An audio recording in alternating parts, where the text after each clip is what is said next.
climate change doesn't live on an island. We're all impacted by it. It's really not and shouldn't be a political issue.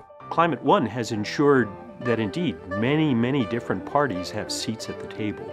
Every mainstream religion has a mandate to care for creation. We all have a moral responsibility to the future. The way parents have a responsibility for their children. We all have children or relatives who are very young. Do we not want their world to be good too? Do we not see clearly that what we are doing is not sustainable? And if you do see that, and you continue to deny it for some political reasons, then this is a travesty. Kids are growing up now, and there's absolutely no question on whether climate change is real, whether climate change is happening. Issue. I am a supreme optimist. I do believe that we can transform ourselves. I do believe that we have the energy, ability, and courage somewhere inside of all of us to do what has to be done.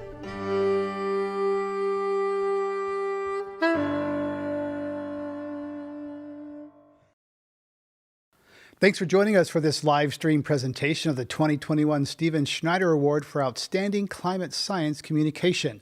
I'm in the San Francisco Bay Area and would like to acknowledge the Ohlone and Miwok people who inhabited these unceded lands for 10,000 years before settler colonialism took over. We're recording today's conversation for the Climate One radio show and podcast that drops every Friday. You can subscribe wherever you get your pods. I'm delighted to welcome Dr. Ayana Elizabeth Johnson. Dr. Johnson is a marine biologist, policy expert, writer, co-founder of the Urban Ocean Lab, co-creator of the How to Save a Planet podcast, and co-founder of the All We Can Save project. She's the winner of the 2021 Schneider Award for Outstanding Climate Science Communication, presented by Climate One. At the end of our conversation, Naomi Oreskes will present the award to Dr. Johnson. This award is generously underwritten by Mike Haas, Tom Burns, and Nora Machado. Ayana Elizabeth Johnson, welcome to Climate One. It's so great to be here with you. Thank you for having me. It's great to have you here. You know, you wear so many hats, as I just described: marine biologist, policy expert, writer, communicator, advocate. How do you think about yourself these days and weave together all those climate identities? That's a great question. It has become very hard to introduce myself. In fact, a lot of people refer to me as a professor because I once was an adjunct at NYU, and it's like the thing people can get their heads around as a real job.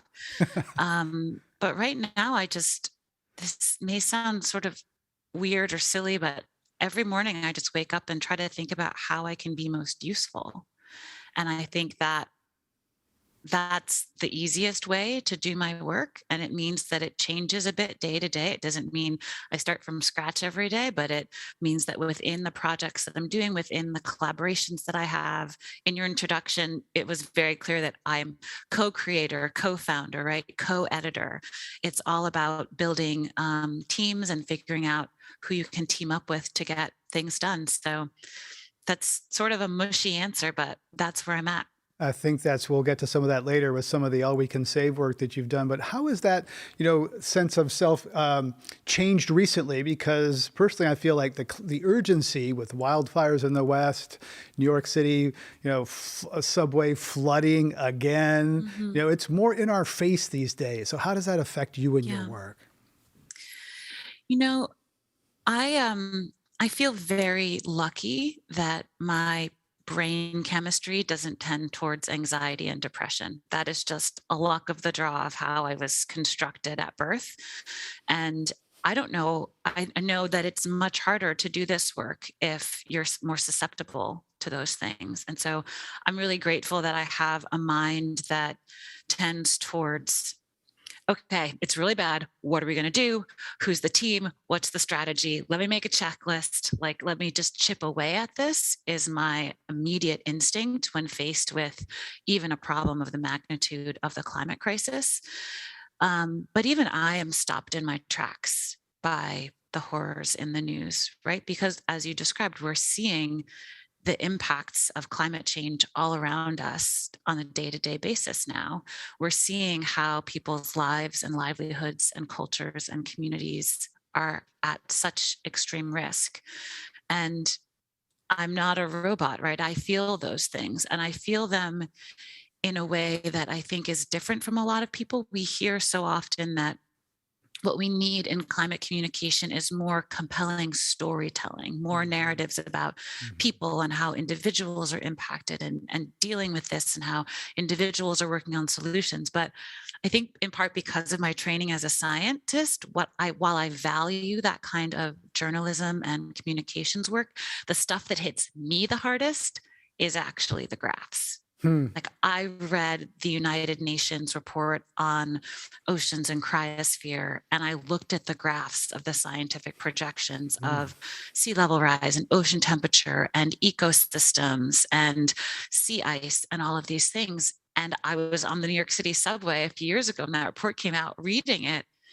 And I was crying in public because I knew what those numbers meant. And I had the same experience just a month ago writing an essay on the ways in which the ocean has been impacted by climate change. Even though I've known for a long time about ocean acidification, about the risks to coastal ecosystems like coral reefs, which I studied for my PhD, about how coastal ecosystems are such an important buffer for the impacts of climate change for coastal communities, and how sea level rise is affecting people and hurricanes, and all this stuff is not new to me. But having to go back into the scientific literature, read the peer-reviewed studies to make sure I was including the most up-to-date statistics, that barrage of scientific details about exactly how bad it is, what really just pummeled my spirit for a few weeks there.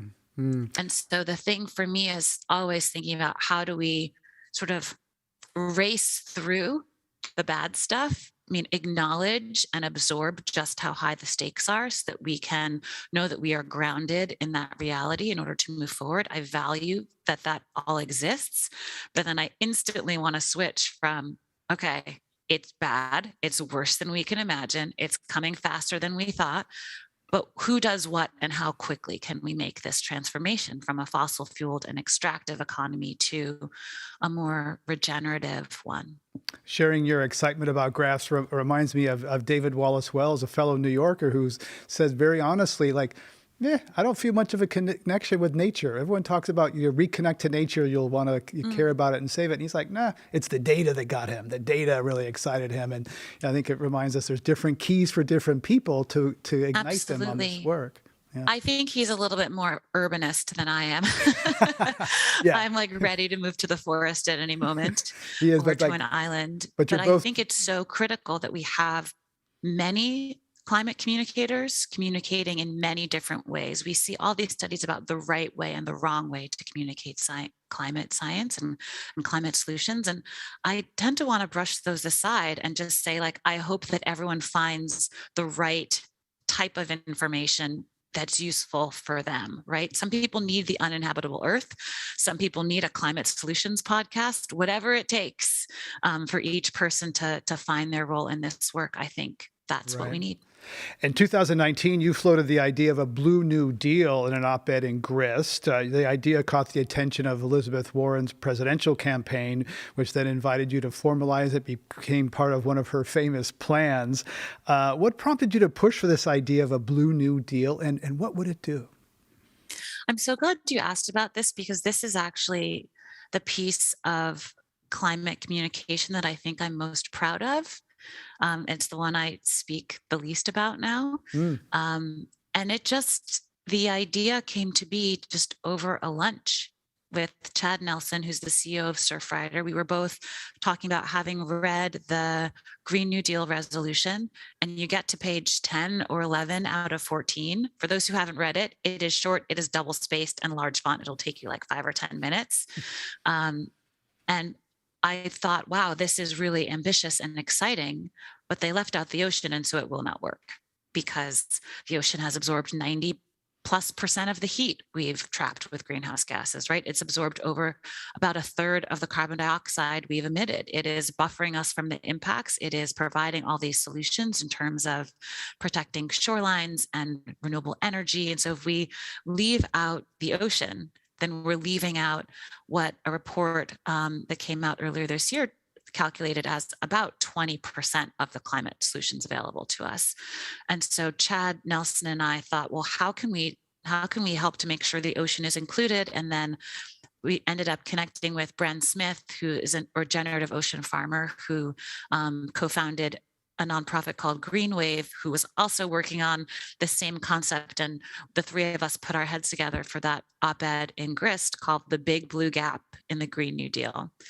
And that sort of became a policy memo with data for progress, and that caught the eye of the Warren campaign. And then with Maggie Thomas, who was her climate advisor, who is now chief of staff in the White House on climate, working with Gina McCarthy, she and I led the effort to craft that policy plan, which is something, that those ideas keep moving forward. And that's something that I'm working on now through Urban Ocean Lab, which, as you mentioned, is the policy think tank that I co-founded. So I think being able to interject the ocean into the climate narrative is something that I'm always trying to do. That is the core of my scientific training. So just consistently raising my hand and saying, hey, don't forget about the ocean. We're talking about climate solutions and climate policy. Right. And I think without the oceans, there'd be some mind-blowing amount of surface temperature warming that I can't, like 97 degrees hotter or something. I can't even imagine. Yeah. So, the Biden administration has proposed 30 by 30, conserving 30% of lands, 30% of oceans. But as you just said, oceans seem to often get left out. That's tends to be land-centric. So how are they doing in terms of balancing the oceans and the lands, with the oceans often overlooked? I think so. The United States actually has quite a large percentage of its exclusive economic zone, the waters that we have jurisdiction over, in protection. The exact percentage is slipping me, but it's actually, over 15, maybe 20%, something like this. But it's mostly very remote areas. So it's the Northwest Hawaiian Islands, right? It is these far away places where there aren't a lot of people, where there's not a lot of extraction happening.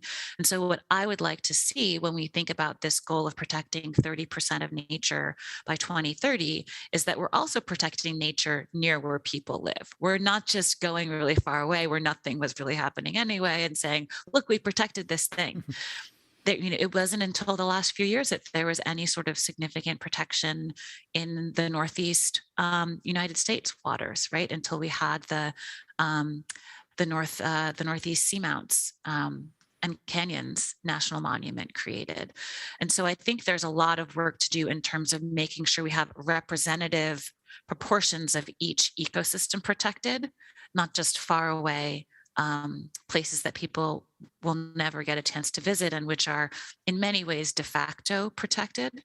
So that's kind of what I'm looking at and going to be advocating for when it comes to establishing more protected areas in the United States, not just 30% overall, but 30% of each ecosystem type as well.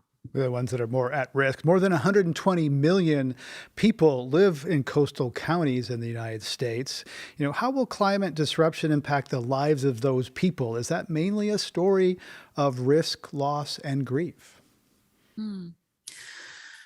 That's a very well put question. And I think the grief part, absolutely. I have a friend who reminds me that in part what we need to do to deal with the climate crisis is grieve, is mourn the things that are lost, that are being lost, so that we can really metabolize what's happening and then move on, because we don't really have the cultural norms or traditions for saying goodbye to things that are being lost because of climate change. And so we need to think about how do we, as a culture, create the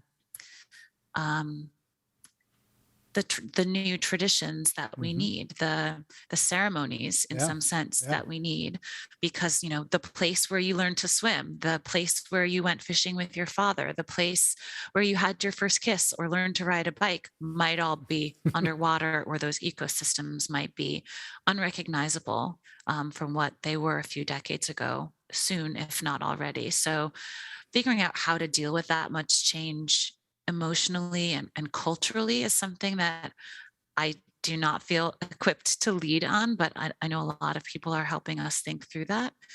But your broader question, I think this term of coastal elite is a real pain in the butt, because as you described, about 40% of Americans live in coastal counties.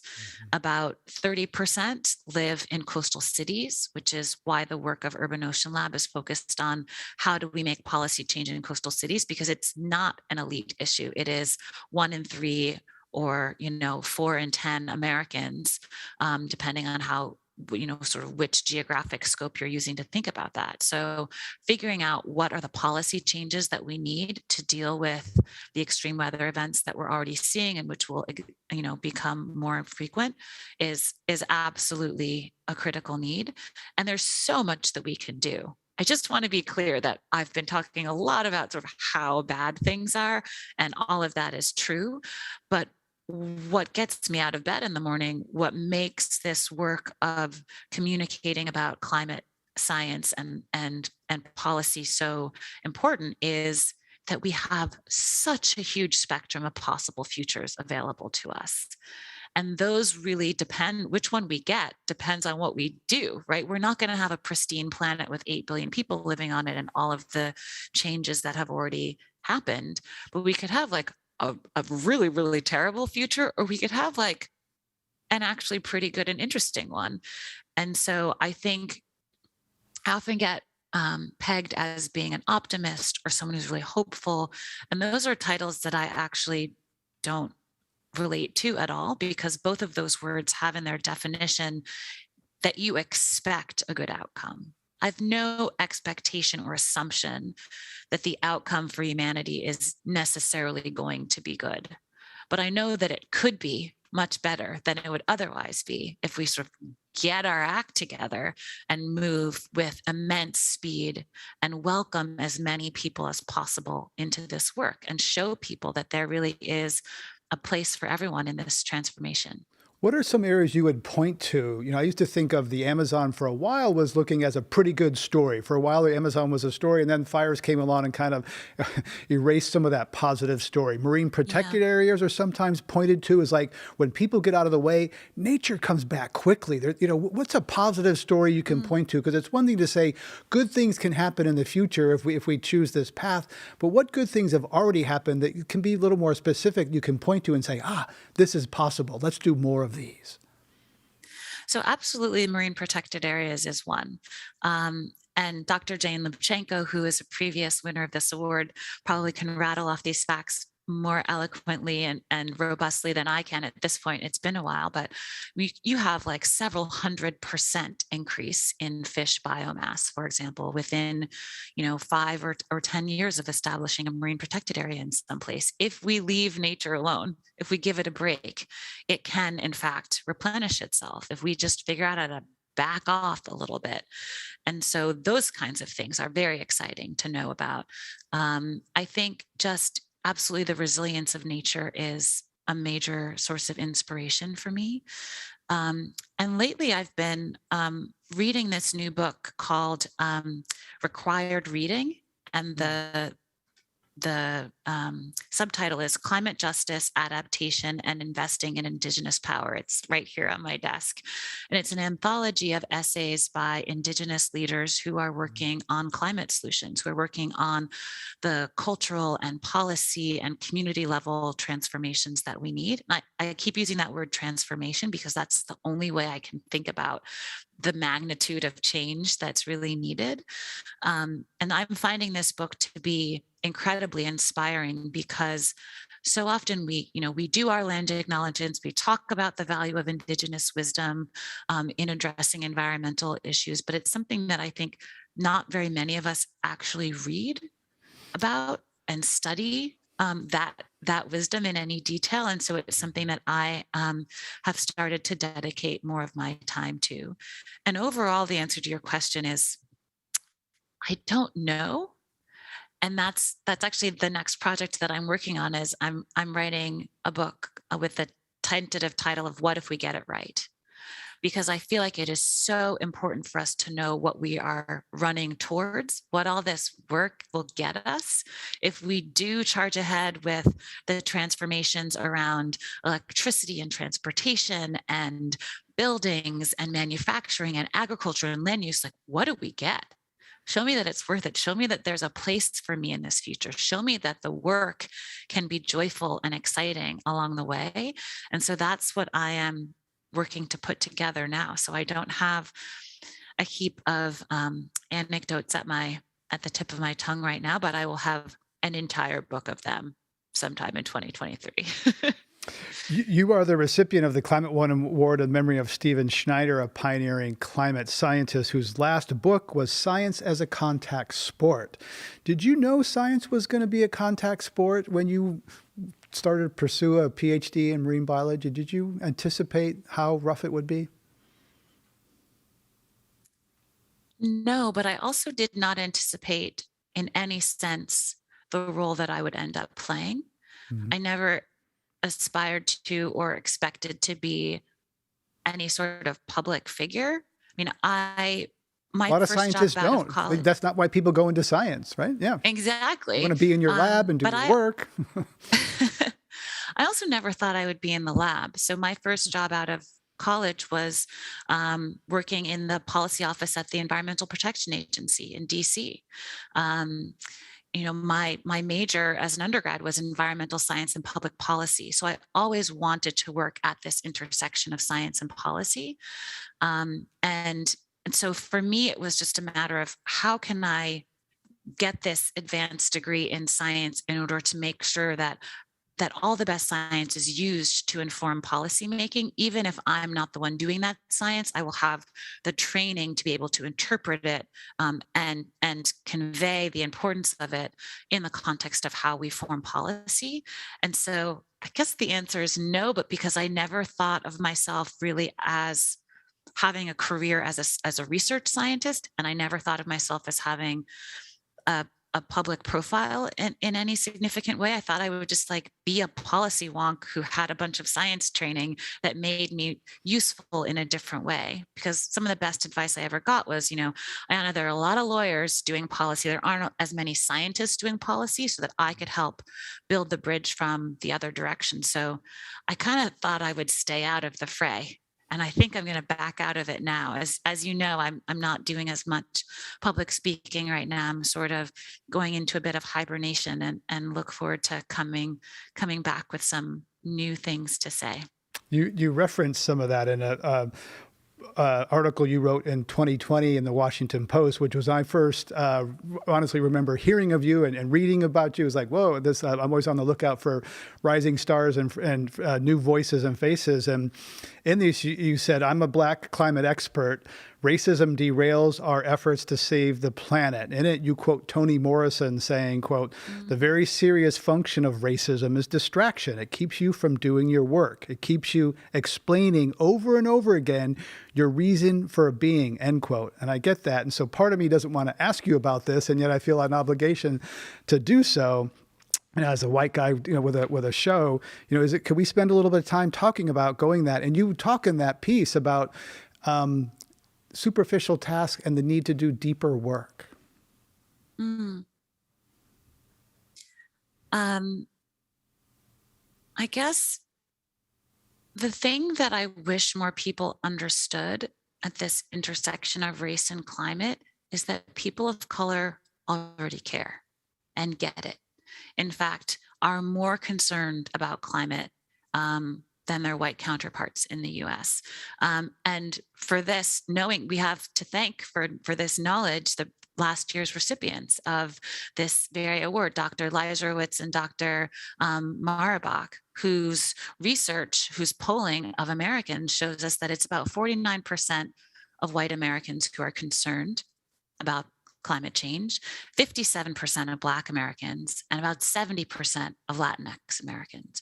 So when we think about how are we going to address this crisis, it's how do we build the biggest, strongest team? And so how do we then welcome in the people who already get it, who already care, who are already disproportionately more likely to want to be a part of the solutions, to want their elected representatives to be more active on pushing forward climate legislation, who are more likely to volunteer, who are more likely to call their members of Congress. And to me, one of the most important findings of their research and polling is that it's not just because communities of color are more heavily impacted by climate change and extreme weather events that are fueled by climate change, right? That's what we think. We think, oh, it's because they're getting pummeled and they see it more viscerally that they are more concerned. Mm-hmm. And the answer is actually that, especially for Latinx communities in the US, it's because they have a more egalitarian worldview. Yeah. It's because they have this sense of needing to be a part of the solution, of this responsibility to your community, as opposed to a more individualistic worldview, which tends to be what more of the white people have in America in terms of this context around climate. Interesting. And so I think there's a really important lesson there, that it's not just about climate justice in terms of who is the most heavily impacted, which is where we normally focus our efforts on, the injustices associated with climate change. And it's absolutely critical to address those and make sure those do not become more extreme and in fact are reversed. But it's also really important to think about, who do we need at the table if we're going to work on solutions effectively? If we need these transformations in every community all over the world, who's going to be leading those transformations? We need it in every sector, in every town, in every part of our economy, in every corporation, at every level of government. And so we need leaders who can lead their communities. And that means we need a broad diversity of leaders. We need a lot of ideas at the table. And when I say diversity, I don't just mean racial diversity. I mean age diversity. I mean gender diversity. I mean geographic diversity, diversity in areas of expertise, diversity in ways that we think and approach problems. And so a lot of the work that I do in terms of climate communication really aims to say, like, you are welcome in this work. You are needed in this work. Let's think about where you will fit in. People who maybe didn't think there was a place for them before. Yeah, welcoming rather than kind of guilt or other way coming into it. As co-founder of the All We Can Save project, you focus on nurturing a climate community rooted in the work and wisdom of women. We have a whole episode of the Climate One podcast titled The Feminist Climate Renaissance that features you, your co-editor, Catherine Wilkinson, and 4 women featured in that book. For those who haven't heard that show, how is the work and wisdom of women, particularly BIPOC women, different from white men and so needed in what we need on climate now? There's so Catherine and I were inspired to create this anthology because we were just so frustrated with seeing, who was controlling the narrative, who had the mics, who had the financial resources to do their work. And in the US, it was largely white men controlling what we think of as, who we see when we think about climate, who are the leaders. Steve Schneiders of the world, right? Part of this award may be perpetuating that. I actually think, I don't think of that as a problem. I mean, I'm so honored to be following in his footsteps and the footsteps of all who have received this award before me. I was like literally jaw-dropped, gobsmacked to be in this company. So it's not about pushing aside the leadership of white men. It's about having more leaders, right? What we need is a leaderful movement, as Black Lives Matter sort of thinks about it. We need just more leaders as well as different leaders. And the way that Catherine and I sort of framed that in the opening essay of All We Can Save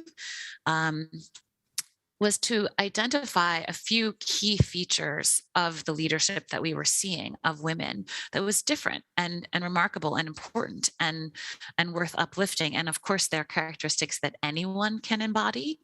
And so it's this clear focus on making change rather than being in charge, right? It's the shift in the ego. It's the commitment to responding to the crisis in ways that heal systemic injustices rather than deepen them. It's this appreciation for heart-centered, not only head-centered leadership and integrating the two. And it's the recognition that building community is a requisite for building a better world, that we're in this together, that this is not about a hero, that this is not about yelling the most facts or having the best science. It's about how we actually implement the solutions in a way that work for people. And I know implementation is not maybe like the sexiest word, but for me, it's like extremely exciting because we have most of the solutions we need. And the question is like, how are we going to make them all happen in the world? We're discussing the role of science in the public sphere with Dr. Ayana Elizabeth Johnson. We're at the end of our time. We have just one last question. I read in your Washington Post piece about your desire not to doom scroll on Twitter. I think that's something at risk for a lot of people. But in your Twitter feed, you support a campaign of calling out Edelman and other public relation firms that have helped fossil fuel companies sell lies to the American people for decades. And a lot of that story is known, Koch brothers, Exxon, et cetera, but a lot of that story is not as well known, and you're part of a group of people trying to lift it up. So what part of that climate denial story needs to be better known? It's sort of nervous to answer this question in front of Dr. Naomi Oreskes, who is like world expert on all of this.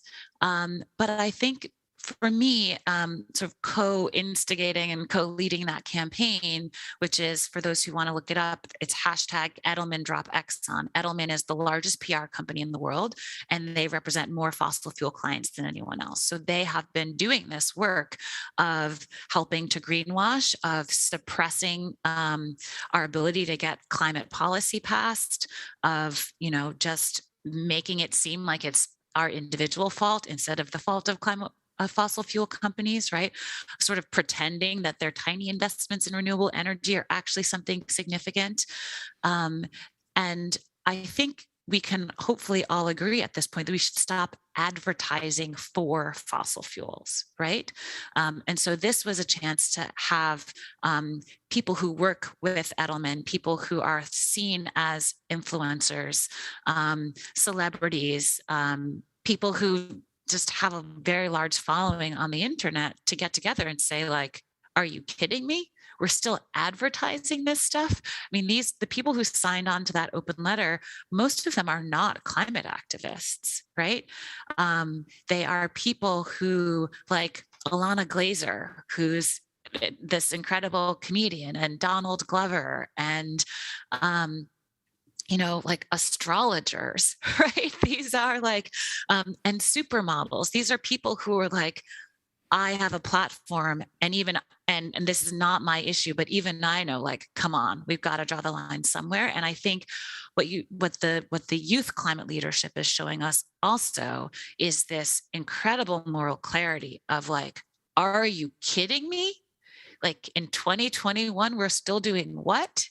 And I think the more we can kind of harness that energy in approaching this, like, come on, you guys, like, of course we should stop advertising for fossil fuels. Of course we should have climate policy in America that's actually going to help us meet and exceed the goals of the Paris Agreement, right? Like, of course we should care about communities of color as we make this transition. Of course we should make sure that everyone has an opportunity for a green job as we think about transforming our economy and moving from one industry to another, right? I think there's a lot of that, like, duh, like, of course we need to do these things, that sort of is behind the way that I try to communicate about these things. And a lot of the way that I communicate is honestly inspired by the youth climate movement and the moral clarity that these young people are bringing to this work, and really holding our feet to the fire. It feels sort of weird to be middle-aged in the context of the climate movement. We have teenagers who are leading us now. We have people in their 70s who have been leading in this work for decades. And I'm here in the middle being like, what can we do with a 3-generation deep movement of grandparents and working people and retired people and young folks, and Bill McKibben's new effort to have elders rally and step up in a new way is really exciting too. So I think there's just a lot of energy and a lot of like, of course we need to do this, that's happening now. And it's really exciting to think about how that might unfold and help us to reel all these climate solutions we have at our fingertips closer to being widespread reality. Well, and thanks for your leadership and inspiration on that, and putting relationships at the center of it. It's about relationships that's, I think, part of what All We Can Say brought forward. It's not just the facts. It's the facts mean things, and messages mean things, mean more in relationship with each other. Collaboration, community, co-creation, and a lot of policy change. On Climate One today, we've been discussing the role of science in the public sphere with Dr. Ayana Elizabeth Johnson, winner of the 2021 Stephen Schneider Award for Outstanding Climate Science Communication. Each year, Climate One grants this award to a natural or social scientist who's made extraordinary scientific contributions and communicated that knowledge to a broad public in a clear and compelling fashion. Excuse me, Dr. Johnson exemplifies the rare combination of superb scientist and powerful communicator that Steve Schneider was. Here now to present the 2021 Steve Schneider Award is Harvard historian Naomi Oreskes, a member of the jury and also a past winner of the award. Welcome, Naomi. Thank you, Greg, and thanks, Ayana. So nice to be here with all of you tonight. So I just wanted to say good afternoon to everyone who's here with us, who's on Pacific or Mountain Time. Good evening to those of you who are in Central or Eastern Time. And if anyone is joining us tonight from Europe, Asia, or Africa, thanks for staying awake. And I thought I might just start with a little anecdote about Steve Schneider, because Steve used to answer emails stunningly quickly for a person who was as busy as he was. And sometimes his emails would be at really weird hours of the day. Like I'd wake up in the morning and there'd be an email from Steve that he had written at 3 a.m. And I thought, oh, well, it's just because he's in some other time zone. And then I found out, no, it was because he worked all the time. Because I think like Ayana and like all of the winners of this award, we look for the joy in our work. We look for the joy in our scientific work, or the joy in being involved in what is the most important issue of our time, but also we recognize that it's a heck of a lot of hard work. And Steve was always working right up till the very end. So as Greg just said, I'm Naomi Oreskes. I'm a professor at Harvard University, where I teach the history of science with a concentration or focus on the history of climate science and also the history of disinformation against climate science. I'm coming to you from my home in the forest near Concord, Massachusetts, the original home of the Pennacock Native Americans, who were decimated in 1616 to 1619 by a plague, a pandemic brought upon them by European colonial settlers.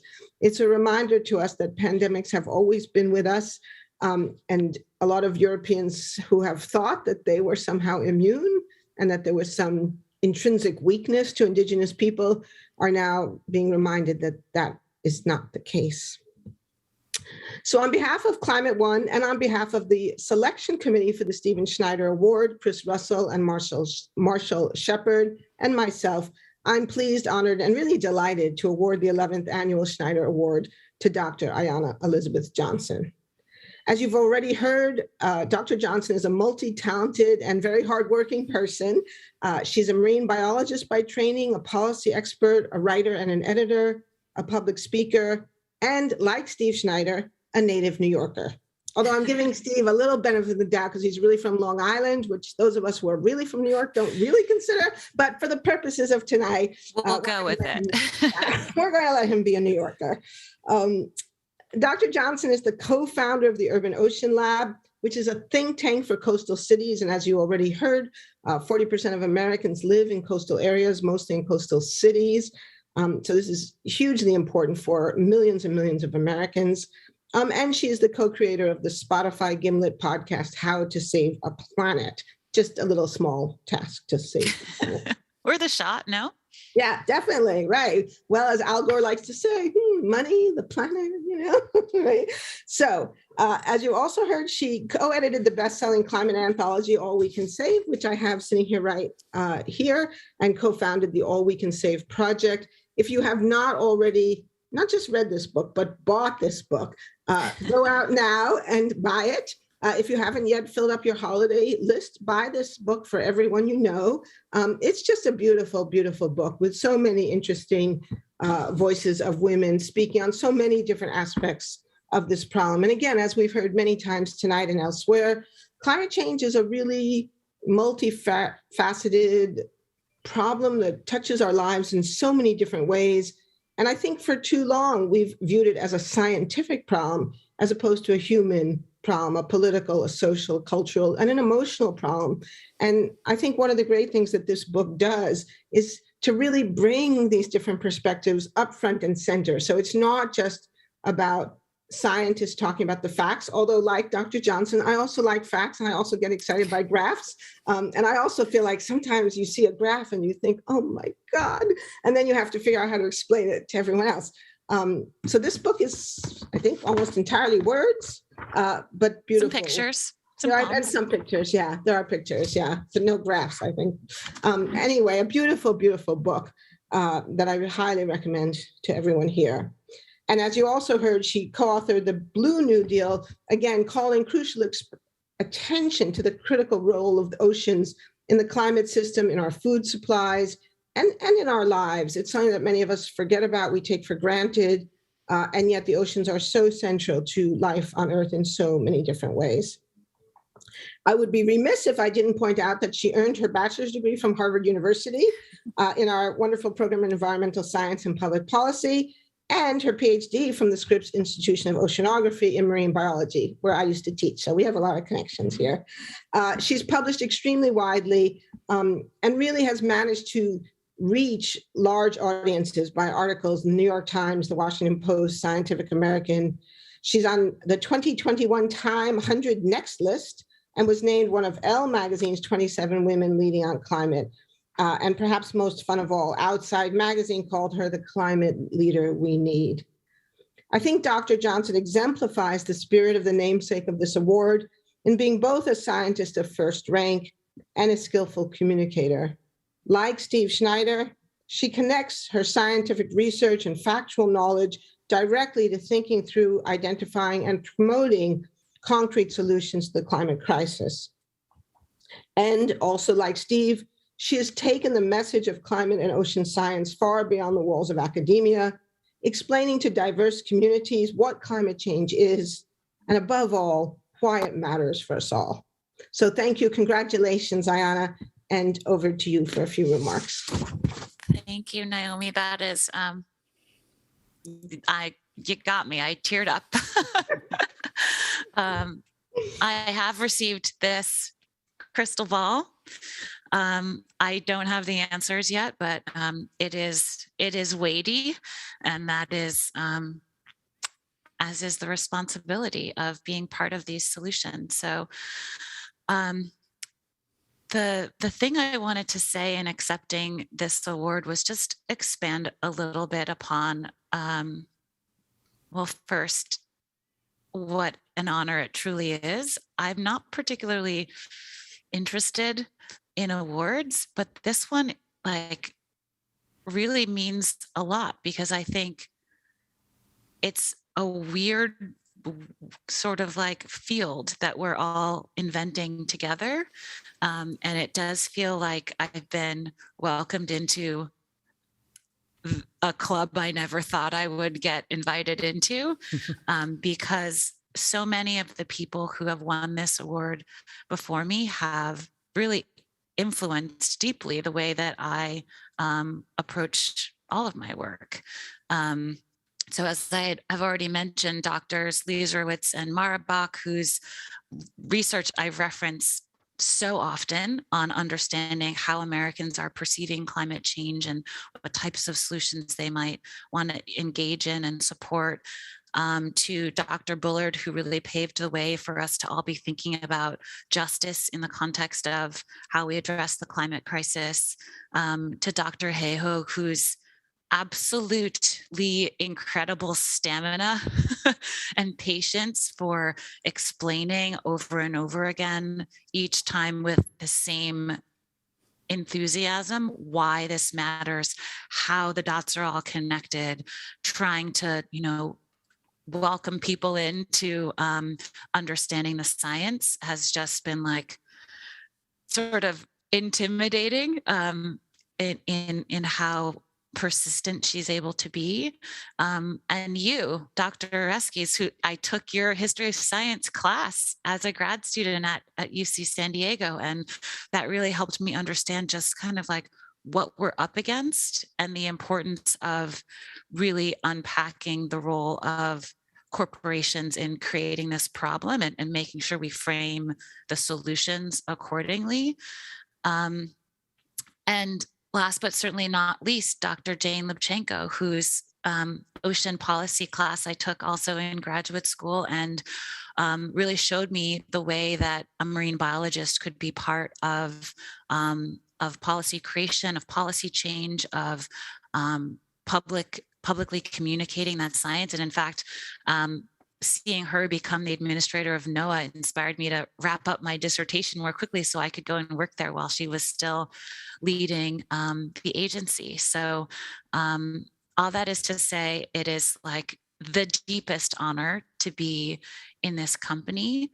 And my mother, who is sort of hard to impress, when I told her that I had won this award, she had been following Steven Schneider's work his whole career. And she was very moved by the fact that I get to be in this company now. And my mother has absolutely been a force of pointing out for many years before it clicked for me that this was the work that needed doing and that it was a role that I could play. And so I'll just end by saying, I really hope that, I know most people who are watching here are already on board. You guys know how high the stakes are, how important it is that we charge ahead with all the solutions that we have. But the way that I've started to think about this question of what we can each do is something that I want to leave you with in case it's a framework that's useful for others. And that is just a very simple Venn diagram, 3 circles instead of the 4 in Climate One's logo. And the first circle is, what are you good at? What can you bring to the table in terms of your skills, your resources, your dollars, your network? Like, what are your superpowers? What is the magic that you can contribute? And the second circle is, what do you want to work on? Like, there are so many things that need to change. We each get to choose which part of that, which part of the solutions we want to dedicate our energy to at this climate and justice nexus. And the third one, which I always try to put around my head, is what brings you joy? What gets you out of bed in the morning? Because this really is the work of our lifetimes. And so finding ways to participate that are sustainable because they are energizing, because you get to work with great people, because you get to be creative, because you get to use those superpowers that you have, finding a way to work at the intersection of what you're good at, specific solutions you want to work at, and what brings you joy is the way that I think about framing my particular work. And I think it's important to say that doesn't mean we all should quit our jobs and go do something different for those who aren't already doing climate as their day jobs, but we all have this opportunity to transform the workplaces that we're in, the communities that we're in, the families that we're in. And so to think about things at that systems level scale and not let, as Naomi has so well documented, fossil fuel companies and the PR firms that represent them tell us to obsess over our own carbon footprint instead of focusing on how we can all push for systems level change. So I'm just so honored to get to hold this literally weighty award, and I hope to continue to live up to it and hopefully bring more and more people into this work with us. Beautifully said. Well, congratulations again, Ayana, and thank you, Naomi, and thanks to the jury. And it's a lovely story about your mom. Thanks. Hi, Mom. I think she may be tuning in tonight from the farm. That's a pretty cool mom who's following Steve Schneider work. I'd like to give a shout out to the Climate One team for making this happen. Adam, Arnav, Ariana, Brad, Gary, Jeremy, Kelly, Steve, and Tyler. And from Dr. Johnson's team, Janisha, who helped us a lot along the way. Thank you, Janisha. Podcasts of this and other Climate One shows are available wherever you get your podcasts. Talking about climate can be hard and depressing. It also can be exciting and exhilarating, as you've seen here today. Please help us get more people talking about climate by giving us a rating or review, or even better yet, talking to a friend, sharing it with a friend. It really does help. Thanks for joining us online with these wonderful scientists. We'll see you next time, everybody.